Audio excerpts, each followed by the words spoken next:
He kōna ipurangi tēnei nā te reo irirangi o Aotearoa. This podcast may contain strong language and references to violence. Listener discretion is advised. The Citizen's Handbook. The Citizen's Handbook.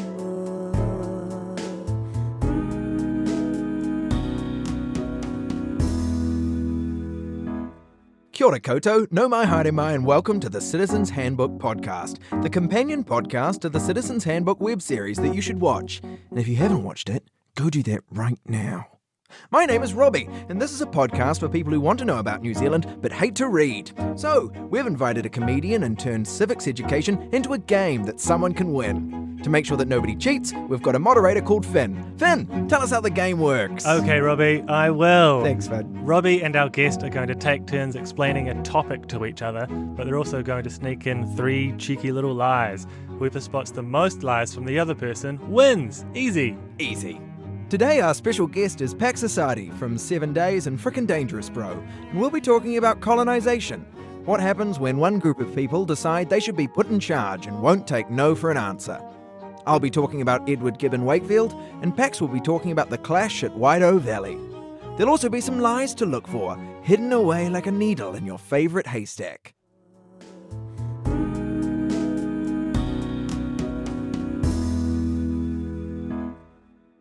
Hi Pax, how you doing? Good.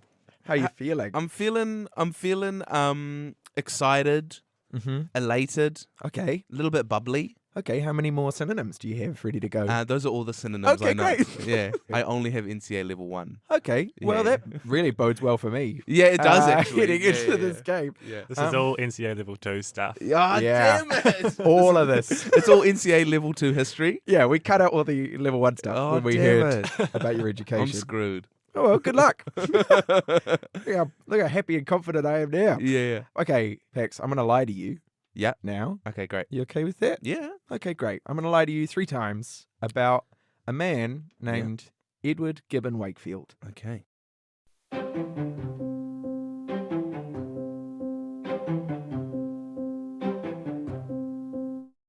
Edward Gibbon Wakefield was a child-stealing con artist who married a 16-year-old and then 10 years later married a different 15-year-old.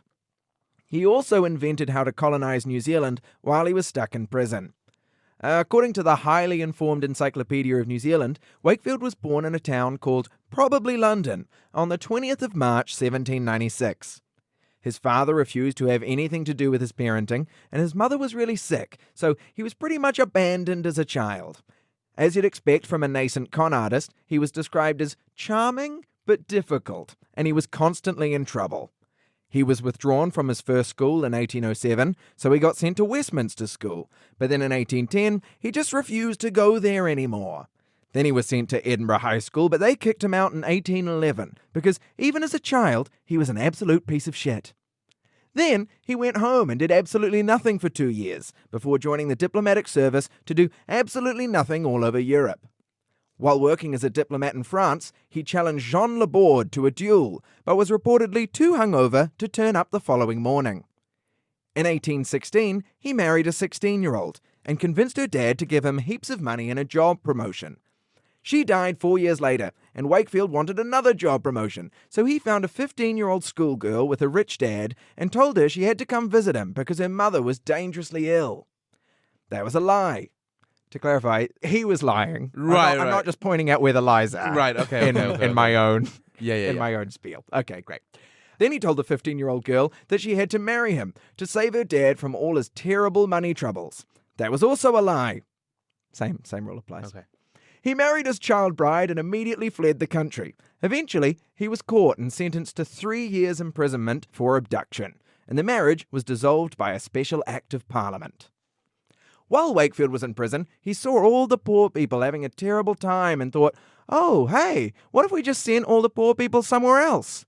So he wrote a book called A Letter from Sydney, which was a smart idea because a letter from Sydney sounds way better than the rantings of a child abductor stuck in a British prison. Wakefield's basic idea was that the British should stop giving away so much of their colonial land for free. Britain should charge a price for the land they'd stolen so that they could pay for poor people to go work there. Basically, Wakefield was like, yep, definitely keep stealing the indigenous lands, there's no problems there. Just make sure you sell that land so you can send over poor people to work for the rich people. Based on Wakefield's ideas, the New Zealand Association was formed in 1837 and smushed into two other groups to become the New Zealand Company in 1838 or 1839. I couldn't figure out which, the records weren't great. Wakefield became the director of the company throughout the 1840s, frequently travelling back and forth to New Zealand to negotiate his land deals with local iwi, before settling in Canada to help with their colonisation over there. He was then kicked out of Canada for having an affair with the Postmaster General's wife, which was the first and only time he was ever romantically associated with an age-appropriate woman. Leaving Canada, Wakefield moved to Wellington, where he was elected to the Hutt seat for the House of Representatives and to the Wellington Provincial Council. Then he got rheumatic fever, retired from politics, became deeply depressed, and died. In the end, he only had a couple of friends, including his son that numerous sources described as disappointing, his German manservant, and 2 bulldogs. He was a horrible man who died a sad death, and that's the story of Edward Gibbon Wakefield.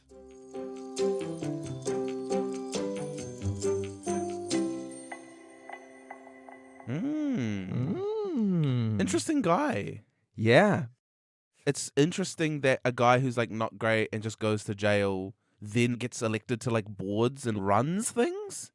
What a crazy time the 1800s were. I think for sure one of the reasons that he invented a better way to colonize was because people were starting to be like, hey, you can't come to the fancy parties anymore because of going to prison and having a 15-year-old wife. And your 15-year-old wife Not a thing. good look, man. He's like, I'll go start my own country. Yeah. And they were like, right. And are you going to tell them about the 15-year-old wife thing? And he's like, I'm not going to bring it up. yeah. I can picture this guy. You know, like suave, charismatic, but if you look into his eyes, there's like an unpredictability that is like scary. But on the surface, he's super charming. That is absolutely in all of the accounts of him. Yeah, It's just, I can see him. I can see him. In fact, Robbie, he weirdly looks a lot like you. Yeah. I did feel a little bit like you were describing me. I was Yeah. immediately charming, but he doesn't seem settled. Yeah, There's something yeah, about him that seems a little not at Super ease. Neuronic? Neurotic? Nah, neuronic. Neuronic. I'm going to Right. stick with what I said. Sure, go for it. Double down. Hey, level 1, man. That's all I've got.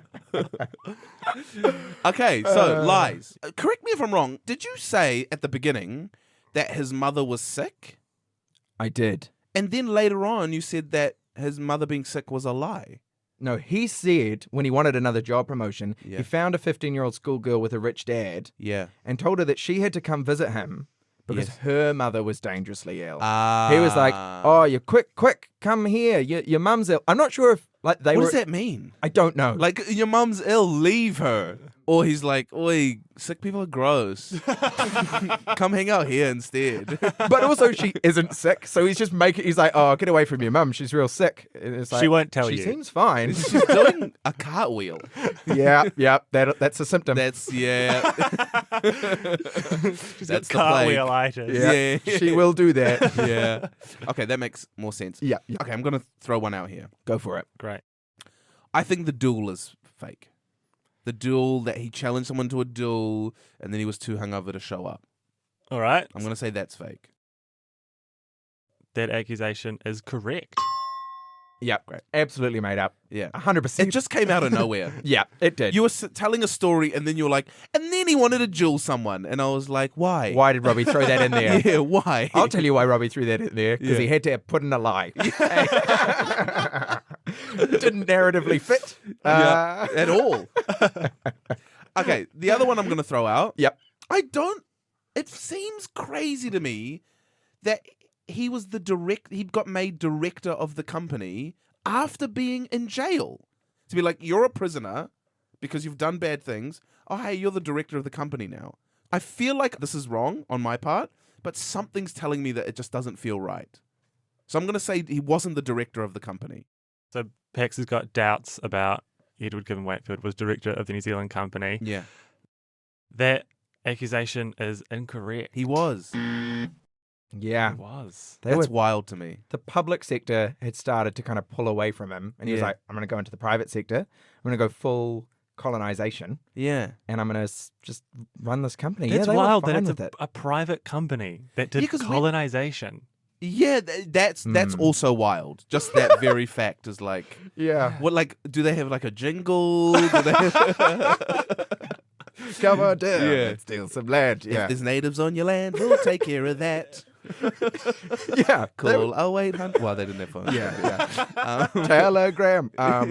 Send us a pigeon. It's hugely the New Zealand company's fault. I think also, like, even people that did the colonising didn't sort of realise the extent of colonising they were making way for. Yeah. And it was people like Wakefield who were like, yeah, more people. Yeah. Let's send more Keep people in. bringing them over. Keep bringing them over. In fact, we're going to sell land and we're going to spend that money sending more over. That whole strategy just meant that there were just more and more Pākehā arrived. Yeah. And then they were just like, forgot about the treaty, Yeah. Yes. all of that. Okay, so do I get 3 goes? You do. Three So, goes. okay, so you're I've one burnt from 1. 2. Yeah. Damn. So you've got 1 more. Okay. I'm going to say that having an affair with the age-appropriate woman is a lie because I think he never had an interest in having a relationship with someone his age. All right, so we have an accusation from Pax that Edward Gibbon Wakefield did not have an age-appropriate relationship Yeah. with the Postmaster General's wife, Mm. or possibly even anyone. And that accusation is correct. Yes. Yep, spot on. I mean, Okay. you understand this man I know so him, well. I know him too well. Yeah, never with an age-appropriate Have you- woman. do you feel like you've interacted with this guy before, but just like in our time? Absolutely. I feel like I've interacted with him. So Pax is on a very solid 2 points. Okay, great. That does mean that there's one more lie in there somewhere, Robbie, That I haven't which found. we haven't uncovered. So what's that one? Oh, interesting. Oh, the other lie was when I said that he frequently travelled back and forth to New Zealand to negotiate land deals with local iwi. I genuinely, I'm not saying this to be like, oh, I was going to say that, but I was genuinely going to say that only because I was like, it's in the 1800s. How do you frequently travel back and forth? Once you've gone somewhere, you're there. You're there now. Yeah. I also know that isn't a lie, Pax, because you only wrote things down, I think, on every single lie that I said. Yeah. And I was yeah. immediately panicking. I was like, well, I've lost this goddamn game. Yeah. I don't stand a chance. Yeah. I've seen Pax go, that's a lie. Can I write that down? That's also a lie. I'll jot that one down. I was like, oh, Christ, this is going Turns really out, badly. all you need is level 1.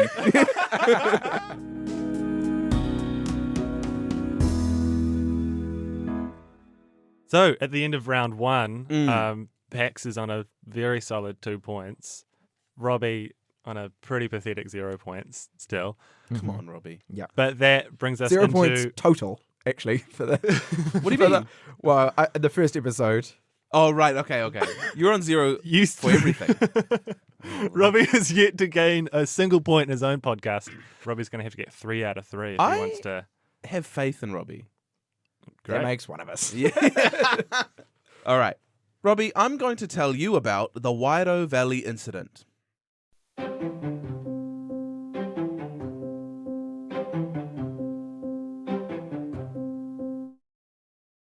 The first big conflict between Māori and Pākehā after Te Tiriti o Waitangi happened in the Wairau Valley, near modern-day Blenheim.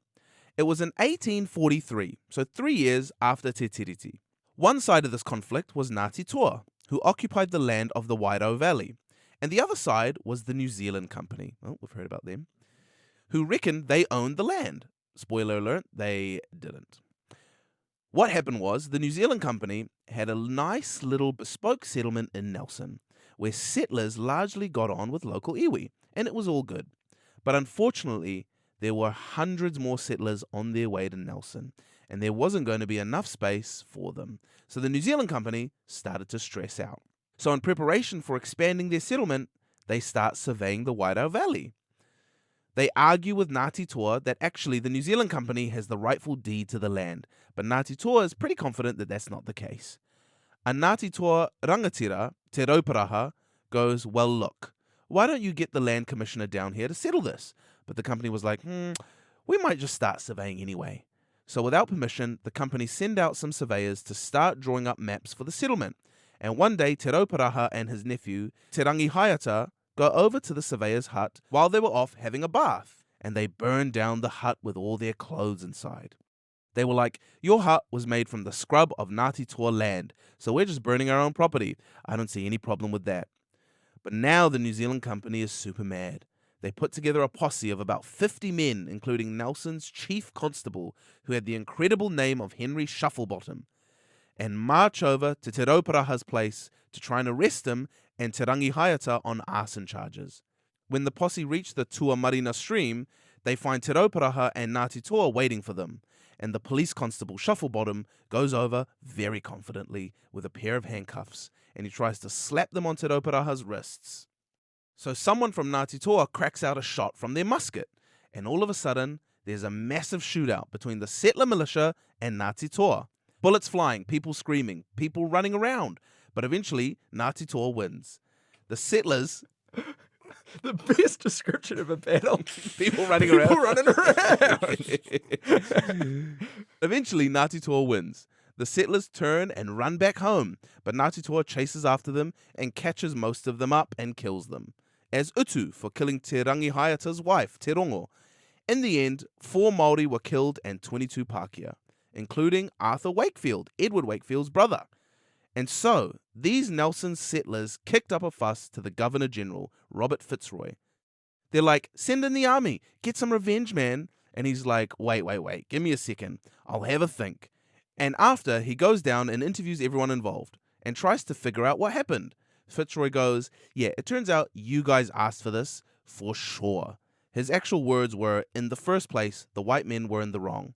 They had no right to survey the land. They had no right to build the houses on the land.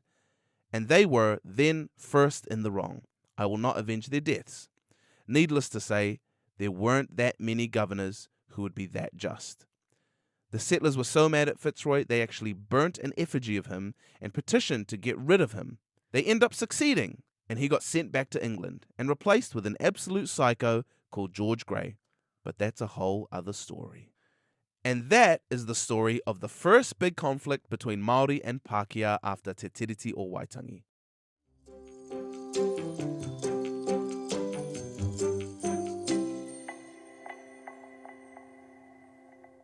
Okay, I'm going to say that Ngāti Toa did not shoot first. Right. We've got an accusation coming in from Robbie about Ngāti Toa starting the shootout. And that accusation is correct. Robbie. So far, so good. On a roll. So what did happen? It was the settler who shot first. Apparently they were crossing the stream, and one of the settlers accidentally let off a shot with their musket. Oh, right, accidentally. Yeah. Oh, whoops. But I can also imagine it being like the settlers were going over to fight, but a chunk of the settlers are just like, I'm just a shoemaker. Yeah. You know? For And he's sure. holding a musket, and there's Māori dudes on the other side of the stream doing like the neck throat slicey hand gesture, And he's going like, you're finished. I just love cobbling. Wow, okay, so Good job, Robbie. one Thank from you. one. It's a great start. Yeah, and that's the only one I have any level of confidence on. Okay. So great.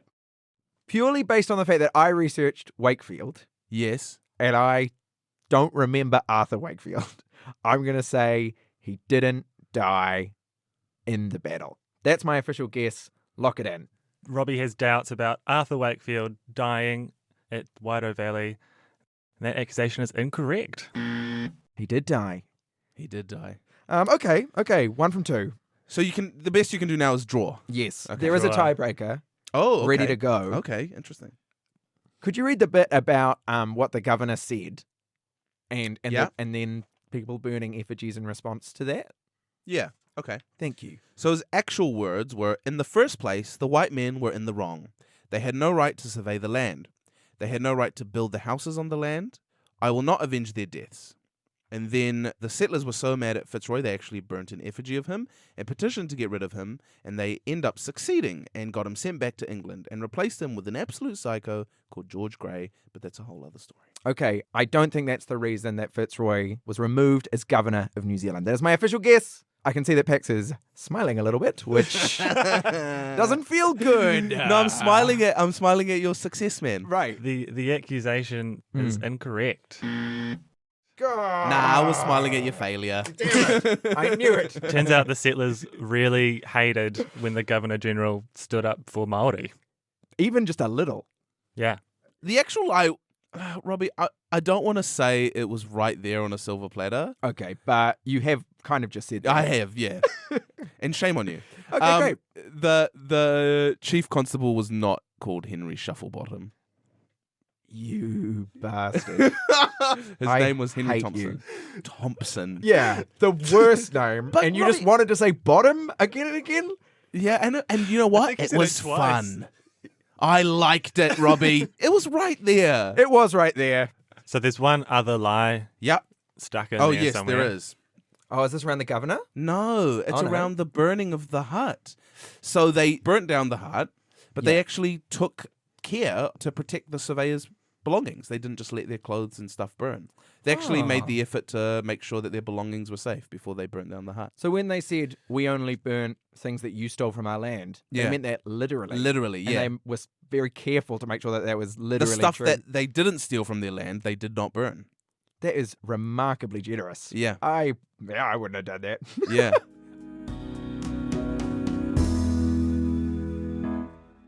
Pax, you've come through with 2 points Yep. for spotting 2 lies. Mm. And Robbie Oh, yes. has gained a total of 1 point. Okay, well, great. Congratulations, Pax. Thank you. Thank so you for proud having of me. you. Oh, thank you so much for being a part of the Citizens Handbook podcast on this episode on colonisation. So what do I win? So, It's a supermarket voucher. Okay. It's expired though. Just, okay. but you get An it. expired supermarket. What supermarket is it for? Food Town. Oh, that doesn't even exist anymore. It's expired. So, To be honest, we only noticed it was expired before we started, just before we started Hey, recording. I wish I knew it was expired. I spent $20 on it. so time travel is the only way that I can redeem this. Yes.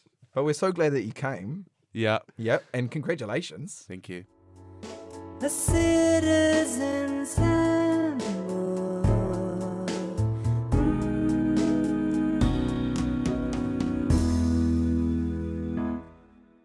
If you liked this podcast, you'll love the web series, The Citizens Handbook, and you can find it at rnz.co.nz. The Citizens Handbook podcast was researched and written by Phineas Teppert and me, Robbie Nicol. It is produced by Izzy Walton and Kevin & Co. The technical producer is Tim Batt.